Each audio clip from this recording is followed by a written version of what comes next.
into my playoff picks, just because I think a lot of people are going to be that haven't seen them might find them interesting. A lot of them I'm sticking with my guns on, maybe some minor tweaks, but nothing crazy.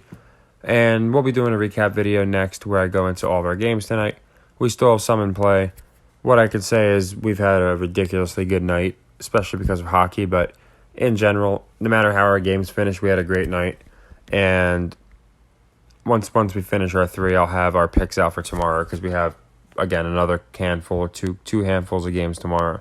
But I wanted to go into who I have in the playoffs. So the reason I wanted to do this is to show that I think it's about stories like wrestling, and the NBA seems to emulate that the best. So you can see on the west side, I do have the Kings falling out.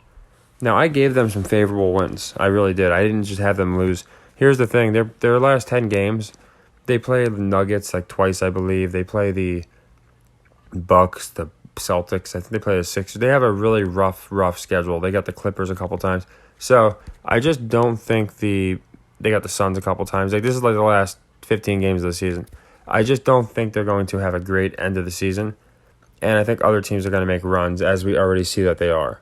So, again, I think the Kings will be pointed out as phonies. I do have the Jazz in at the 10 spot because I think they're your Cinderella team. You don't have that with the Kings because they have guys that are kind of believable, but it's kind of like the Bulls in the East. They're not believable enough to win. So I just think the Jazz make more sense because they're a true Cinderella team. The Thunder would fall into that category as well. So I could see, the Kings getting in instead of the Thunder, instead of the Jazz. But I think it's going to be very close in the West, and that's why I think the Kings can fall out. But just for now, this is who I have, and this is what I'm sticking with. And you notice on the East side, I do have our play-in is going to be MJ's teams. I got the Bulls and the Wizards. So I want to go into who I think is going to win the playoffs and why. And these are the stories that I think are being told. So off the bat, we got the Thunder against the Clippers. That's a hungry one. And it's interesting because you're going to have Russ against an old team. So you can see some of these build themselves. Some of these, they're kind of set up that way. But I do think the Clippers would win that. The Thunder getting in the play-in would be enough for them. And the Blazers are way more of a draw than the Jazz. So I think the Blazers win that game. And then we're going to have the Hawks and Knicks. And I like the Hawks here because the narrative is going to be that. And these two teams are probably I think they're going to wind up playing each other. But Trae Young owns the Knicks. They haven't really pushed that much. They're going to push it in the playoffs. So expect him to get a win or two on the road. And, they're a play-in team. So with the 7 and 8, if it's just one game, I'm not sure how that works.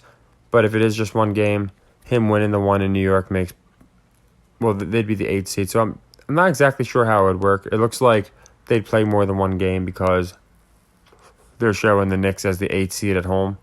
Meanwhile, they're showing the Wizards on the road. So I'm guessing the 7 and 8 is like a regular playoff. But either way, doesn't change much. I think Trae's going to look good, especially in New York. And then here, we got the Wizards and we got the Bulls. I actually like the Wizards. I think they're kind of giving up on the Bulls like the Raptors. Meanwhile, the Wizards, one superstar, and you can kind of argue that they're a contender.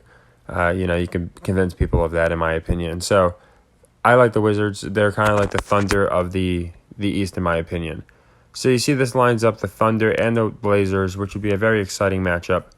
Again, I think the Blazers win. I think they give it to Dame, let him get a little bit of a run. And here, when we got Knicks, Wizards, I think the Knicks win that week one, just because they want to get behind Brunson. And the Knicks have been pushed as a good team this year. They have a good team. So now we get to the formal playoffs, and we got the Blazers and Nuggets. And I'm not sure exactly what order it's going to go in. It could really go in any order. But I do think that the Blazers, maybe I'm being biased, I think they get past the Nuggets. I think Joker's going to prove to be really, really good. But they're also going to prove that with a healthy Dame and Ant and the Blazers team, they can make a run. And I think it's going to make, again, I think the West, they want to be more exciting. Joker said he wouldn't have drafted himself in the All-Star game. What are the playoffs? It's all about excitement. So I'm not saying he definitely loses. I just think I wouldn't sleep on the Blazers, and I've said that from the beginning of the year. Now, look who we conveniently have matched up. Not only is it Durant versus old team, but Clay and Booker have been barking all year. And Booker even kind of slipped up and said, let's see what happens when we meet in the playoffs. So here, I think we get our very typical home team wins every game. But I think it'd be very fitting here if Phoenix just, say, won Game 5, and then they close it out here in Game 6. I like that because, obviously, Clay is known as Game 6 Clay. I don't see Golden State repeating, and I think it makes sense they put the Suns over. They've had enough, so I think something to this effect happens. I don't know if it's exactly how it's going to happen 2 and 4. It might be something more like Golden State Phoenix, and then we get Phoenix Golden State, and then Phoenix Phoenix. That's probably more realistic, to be honest. But I think this is what we're going to get. I think we're going to get Phoenix in a 4-2.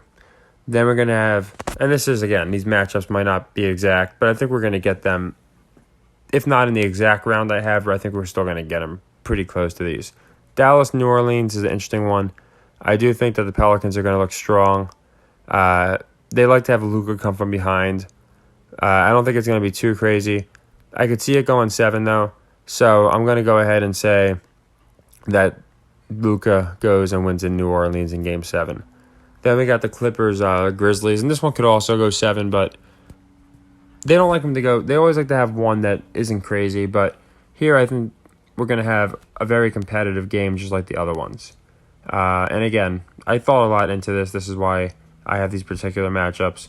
And I think the Clippers, not with relative ease, but I think they're going to dispose of the Grizzlies and whoever they play. I just have the Clippers advancing. Just know that. But that's who we have for now. So on the East side, we got Knicks, Celtics, and I think they're going to present the Celtics as a very strong team. We'll give the Knicks a win, but I think it's something like this. And then Nets, Cavs. I thought it would be interesting if the Nets got swept last year. I wonder if something like that would happen again. But I do think that we're going to see something like, again, kind of akin to the Knicks Celtics, maybe a little less of a bloodbath. Probably goes 6 games, but I do think that the Cavs will take it in 6 games. The way they're pushing Mitchell, it just makes sense. You get Mitchell and try and get Mitchell lined up against Tatum. That makes sense to me. Then we got Miami and Philly, which is a great one because PJ Tucker just left the Heat, and he's that difference maker. So here's one where I could definitely see Doc blowing a game at home, Heat going up, and then Clippers closing it out. Something like this. So I do like not Clippers, the Sixers. I do think they would edge out the Heat and advance, and then we'd have like the Hawks, Bucks, and I don't think this would be crazy competitive. I think we'd have something like this. Maybe. Wait a second. There we go. Something like this. Just a 4-2. I could be wrong, but I just don't think that Atlanta is going to be too competitive. Getting up against Milwaukee and taking it 6 games is still a step up from last year. So now we're getting to the interesting part, and now we got some rematches. So we got obviously the Clippers-Dallas rematch, but we got Portland and Phoenix, and this one's a great story. I think we're going to see Portland look good. Maybe they take the first game, then Phoenix takes 2, Portland gets 1, and then I think Phoenix pulls away. I think Phoenix takes it, maybe in 7, but Portland makes a run. It's just not going to be enough. And then we have that grudge match that everyone's been saying, if only Luka had somebody, then he would have beat the Clippers. So here's his redemption time, right? So it's probably going to go back and forth, I would think, something like this. And I think the Clippers beat Dallas. I don't think he gets his redemption this year. I think the Clippers are setting themselves up. They got Westbrook. They got rid of, don't forget, it's the year of Russell. They got rid of Reggie Jackson. They got rid of a couple guys. And they got some journeymen, if you will. So it's just like they're setting themselves up for a championship team, in my opinion. Then we got Cleveland, Boston, and I think this one's going to go something like this.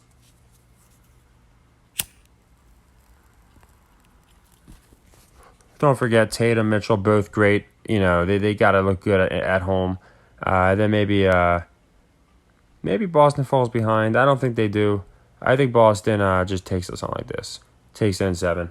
And then we're going to have Philadelphia, Milwaukee. Again, a great matchup here because it's a rematch, and we have PJ Tucker, who played for Milwaukee, and he's the one who helped them win their championship. So I think, again, one of these, if not multiple rounds, one of these rounds, Doc's going to fall behind early like this, and they're going to probably rule him out, like something like this, and then, they'll say, oh, is he going to choke again? And I do think he winds up pulling it off and getting the win. Like I said, I think this is the year of Doc's redemption. So this leaves us with our Western and Eastern Conference Finals, Clippers, Suns, and we got Celtics, who might go back to repeat, and Sixers. So, and of course, it's the year of Bill Russell. So we have Clippers, Suns. Obviously, Durant winning without the Warriors makes sense. Give him another win. That being said, I think he's been given a lot. Kawhi, he's got to win. So it's interesting. I will say, I've been saying this all along, I really think that Russ is going to get some love. So they'll probably push this 7. And I do think that they'll probably won't have 4 straight road wins. They'll push this one 7. I just think the Clippers are going to wind up taking it in 7. And the super team being on the Suns, they usually push a team that's more, again, team-oriented. And now what you're seeing is Batum. What a perfect example. He's that guy. Then you got Kawhi and George flanking him. Then you got Russ, who actually works on this team. And then Zubac. It's just a complete team, but they're believable. Not like the Suns, who, even though they got Booker, Ayton, like it's on paper, they just don't work well. And the NBA does like to push, not all the time, but well-coached teams that have talent, but they can also play as a team. That's why I like Boston. So here we have Boston, and I think they'll be looking to repeat early.